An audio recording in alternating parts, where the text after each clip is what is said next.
When doing crafts with my son Garrison, I'm often torn with the concept of it being fun for him, but also a great life lesson. Today we are going to be doing an amazing DIY from things that you might have in your own recycle bin. Today we're making DIY banks. This is going to be able to teach him not only a fun craft, but it's also going to teach him to save, spend, and give.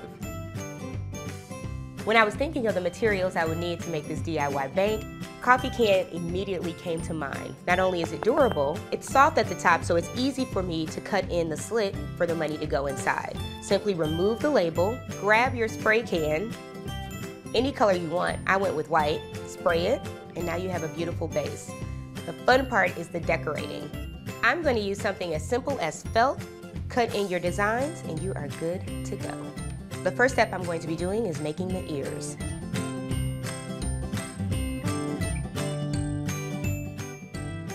We're going to repeat that process with the gray and then with the black.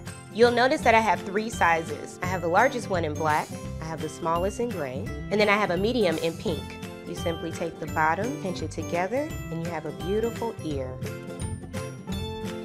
Now I'm going to take my scraps, simply layer them on top of each other, and we're going to cut the nostrils.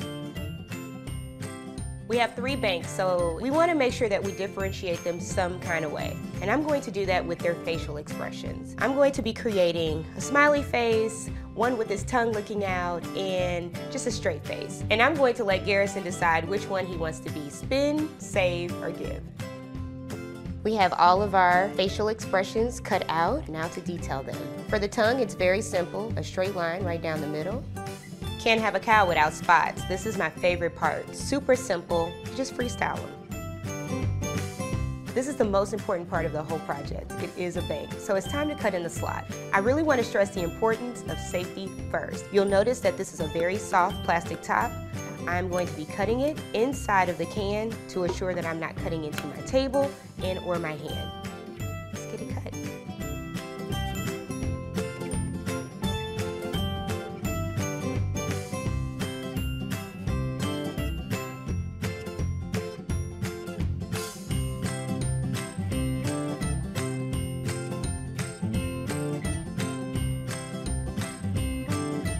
I went with a hot glue gun for this project because it dries fast and it adheres to both materials, felt and metal.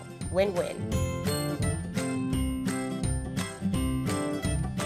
And of course, we can't forget our googly eyes. So fun, right? For our finishing touches, we're going to take a crepe and some green shredded paper. Simply place each one of our cows in there, and these guys are on their way to spin, save, and give. Let's go see what Garrison thinks about them. Hopefully you enjoyed this. Give us a thumbs up, share with your friends and family, and make sure you subscribe. And I'll see you in the next one. Bye.